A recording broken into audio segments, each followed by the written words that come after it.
The day Marcus hit $100,000, he felt nothing. He refreshed the app. The number was there, six figures, for the first time in his life at 31 years old. He waited for something to happen inside his chest. Nothing happened. He made a sandwich. He went to work. Nobody at the office knew, because who would you even tell? Here is what nobody warns you about the first 100,000. The moment itself is a complete anticlimax. There is no confetti. Your life looks exactly the same on that Tuesday as it did on the Monday. And yet something genuinely changed that day. Something mechanical, something measurable, something that will keep changing every single day for the rest of his life, whether he pays attention to it or not. Let's talk about what actually happens. Marcus started in 2019. He was 24. He had just landed his first real job at $46,000 a year, and his net worth was negative $8,000. That is the honest starting line, and it is where most people actually start, not at zero, below it. The first 18 months were not investing. They were excavation. He killed the $8,000 in student loans. Then he built a $6,000 emergency fund, which felt like the most pointless money he had ever saved, sitting there doing nothing, earning almost nothing, while everyone online talked about returns. He was 26 by the time his net worth crossed zero for the first time. Read that again. 2 years of genuine discipline. Roommates, a used car with no payment, cooking most nights, and the reward was a number that finally equaled nothing at all. This is the part of the story that gets edited out, and it is the exact reason most people quit. Then he started investing $1,000 a month into a broad index fund, automatically on the first. As his salary rose, the contribution rose with it, $1,100, $1,200, and by year 5, about $1,400 a month. There was no windfall, no inheritance, no crypto, no side hustle that took off. Just a transfer that left before he saw it 400 and some odd times. And in January 2026, at 31, the app said $100,000, 7 years, to reach a number that a lot of people spend on a car. Charlie Munger, Warren Buffett's business partner for over 40 years, said something about this that got repeated so many times it became a meme, and then got repeated so many more times that people stopped hearing it. He said the first 100,000 is a bitch, but you have to do it. He said he didn't care what you had to do to get there. Walk everywhere, use coupons for everything. Just find a way to get your hands on $100,000. After that, he said, you can ease off the gas a little. Most people hear that as motivation. It isn't. It's a description of the mechanics. Here is why the first one is so much harder than every one that follows. At the beginning, your money contributes almost nothing. It is all you. In Marcus's first year of investing, he put in $12,000 of his own money. His portfolio earned about $480. That is not a rounding error away from zero. That is a rounding error. He worked all year, gave up things, moved money he could have spent, and the market handed him back the price of a decent pair of shoes. There is no feedback. That is the real problem. Every other skill you build gives you a signal. You lift, you get stronger. You practice, you get better. Compounding gives you nothing for years and then gives you everything at once, long after most people have concluded it doesn't work. Now compare that to Marcus at $100,000. At a long run average of 8%, $100,000 generates about $8,000 a year. 8,000. That is 2/3 of everything he personally contributed in his first year, produced by the money alone while he did nothing at all. The gap between those 2 years is the whole game. Now let me show you the thing that reframes the entire journey. If you take one number away from this video, take this one. Marcus keeps going exactly as he is, about $1,000 a month, 8% average returns. How long does each additional 100,000 take? The first 100,000, 6.5 years. The second 100,000, 4 years and 2 months. The third, 3 years and 2 months. The fourth, 2 years and 6 months.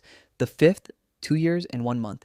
And the 10th, the 100,000 that takes him from 900,000 to 1 million, takes 1 year and 2 months. Same monthly contribution, same returns, same person. The last 100,000 arrives more than 5 times faster than the first one did. Now, here is the line that should stay with you. The full journey from $0 to $1 million at that rate takes about 25.5 years. The first 100,000 takes 6.5 of them. So the first 100,000 is 10% of the money and 25% of the time. A quarter of the entire trip to a million is spent covering the first tenth of the distance, which means if you are in that first stretch right now and it feels absurdly slow and you have started to suspect the whole thing is a lie people tell to make you feel better about not being rich, you are not failing. You are exactly where the math says you should be. That section is supposed to feel like that. Nobody is going to tell you this on a podcast because it stays hard for 6 years is a terrible hook. It is also true. And there is a second reading of that table that matters even more, depending on how old you are right now. If you are 24, the 6.5 years is almost irrelevant. You will be 31 at the end of it. And the 25-year run to a million finishes in your late 40s, with decades of compounding still ahead. The slow part costs you almost nothing, because you have time you have not started spending. If you are 38, the same 6.5 years is a much more expensive purchase. It is not too late. It is emphatically not too late. But the arithmetic is less forgiving, and the honest response is to attack the savings rate harder, rather than to hope for a better return. Same table, completely different meaning, depending on where you are standing when you read it. The one thing it never says is don't bother. So what changed? Mechanically, the day Marcus crossed 100,000, his money got a job. $8,000 a year works out to about $667 a month, just under $22 a day. Let's put that in the units this channel likes. There are 8,760 hours in a year. $8,000 spread across all of them is 91 cents an hour. 91 cents. That sounds pathetic. It is not, and here is why. That 91 cents an hour never sleeps. It does not take weekends. It does not get sick, does not get bored, does not need managing, does not quit, does not ask for a reference. It works at 3 a.m. on Christmas, and every year it gives itself a raise. Next year it is about 98 cents an hour. 5 years on, closer to $1.35. Not because Marcus did anything, because it compounds. Now, run that forward. The United States federal minimum wage is $7.25 an hour. It has not moved since 2009. To earn $7.25 an hour around the clock, every hour, all night, all year, you need roughly $63,500 a year in passive income. At 8%, that takes a portfolio of just under $800,000. So somewhere below the million mark, your money is out earning the federal minimum wage 24 hours a day, 365 days a year, forever, without you being present. And the 100,000 is the first tenth of that. The tenth that takes a quarter of the time. This is why Munger said, get there. Not because $100,000 is a lot of money, because it is the point where the machine finally switches on. But the mechanical part is not what Marcus noticed first. What he noticed about 4 months later was that he had stopped doing a particular kind of arithmetic. He used to run a number in his head before every small decision. Not big purchases, small ones. Whether to get the coffee, whether the tire noise was serious enough to check, whether he could say yes to a wedding 4 states away. That arithmetic ran constantly in the background on a loop for years, and at some point after the buffer got big enough, it just went quiet. There is a piece of research that explains this better than any personal finance advice ever has. In 2013, Anandi Mani, Sendhil Mulainathan, Eldar Shafir, and Jiaying Zhao published a study in the journal Science. They tested sugarcane farmers in India twice, once before the harvest, when money was tightest, and once after the harvest, when the same farmers had been paid. Same people, same fields, same cognitive tests. After the harvest, the farmers performed substantially better. The authors described the gap as comparable in size to losing a full night of sleep, and by some measures, to a difference of around 13 IQ points. Nothing about their intelligence changed. What changed was how much of their mental bandwidth was already occupied. Mullainathan and Shafir called this the bandwidth tax in their book Scarcity. Being short on money is not just uncomfortable. It runs a process in the background of your mind that consumes the same processing power you need for everything else. Your job, your relationships, your judgment, your patience with your own kids. This is the part almost nobody tells you about the first 100,000. You do not just buy assets, you buy back attention. Marcus did not become smarter, he got his bandwidth back. And the cruel irony of that research is the direction it runs. The people who most need clear judgment to escape a hard financial situation are the ones whose judgment is being taxed hardest by that same situation. That is not a character flaw, it is a documented cognitive load. The second change was slower and much more valuable. About a year after crossing six figures, Marcus's manager restructured his team and offered him a role he did not want: more travel, more hours, marginally more money. He said no. That sentence is short and it cost $100,000. Because 5 years earlier, with $3,000 in the bank, he would have said yes, not because he wanted it, because when your entire financial cushion is 3 weeks long, every request from the person who signs your checks is functionally in order. $100,000 is not freedom. Let's be precise. It is not retirement. It is not never work again. It is not the number that lets you tell anyone what you really think. But at a normal cost of living, it is somewhere between 2 and 3 years of expenses. 2 to 3 years is enough to say no once. It is enough to leave somewhere bad. It is enough to take the job that pays less and teaches more. It is enough to sit out a layoff without taking the first desperate offer that appears. There is also research on what this money is best spent on, and it is not what most people do with it. In 2017, Ashley Willens and colleagues published work in the Proceedings of the National Academy of Sciences showing that people who spent money to buy themselves time, paying someone to do the tasks they dreaded, reported greater life satisfaction than people who spent the same amount on material things. And notably, even among fairly wealthy participants, very few actually did it. We know time is worth more than objects. We buy the objects anyway. The 100,000 quietly changes which of those two you can afford to choose. Now the honest part, because a video that only sells you the upside is just an advert. The 100,000 will not make you feel rich. It will not make you feel finished, and it will not make you happy in any way that lasts. In 1978, Philip Brickman, Dan Coates, and Ronnie Janoff-Bowman published one of the most quoted studies in psychology. They interviewed people who had recently won large lottery prizes and compared their reported happiness against a control group. The winners were not meaningfully happier, and they reported taking less pleasure from ordinary daily activities than the people who had won nothing. That is hedonic adaptation. Whatever your new level is, your mind recalibrates to treat it as normal, usually within months, and then goes back to scanning for the next thing. Marcus experienced a very ordinary version of this. Within about 6 weeks, $100,000 stopped feeling like an achievement and started feeling like a starting position. He caught himself thinking, only 100, a phrase that would have sounded obscene to him at 24. There is a second trap, and it is more dangerous than the first because it looks like a reward. Lifestyle creep. The moment the number gets big, there is a powerful sense that you have earned a slightly better life.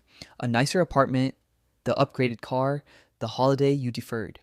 Individually, all reasonable. Collectively, they raise your baseline cost of living permanently, which does two things at once. It slows your contributions, and it raises the size of the portfolio you will eventually need to be free. Raising your spending doesn't just cost you money. It moves the finish line further away at the exact moment you finally started running fast. And the third thing it does not do, it does not protect you from yourself. The market will fall 30% at some point in the next decade. It has done so repeatedly, and it will again. $100,000 becoming $70,000 on a screen is a very different feeling to $10,000 becoming $7. The number that finally feels big is also the first number that can hurt you, and that is not a small footnote. It is the point at which most people actually lose this game. Not by failing to save, by saving diligently for 6 years, watching a third of it evaporate in 11 weeks, and concluding that they were naive. They sell, they wait for things to feel safer, and they buy back after the recovery has already happened. The 6 years of discipline survive the market perfectly well. What they often do not survive is the owner. So understand what you are actually building during the first 100,000. You are building the balance, yes, but you are also building the only thing that protects it later. The evidence in your own account that you are the kind of person who does not touch it. So if 100,000 is not the moment, what is?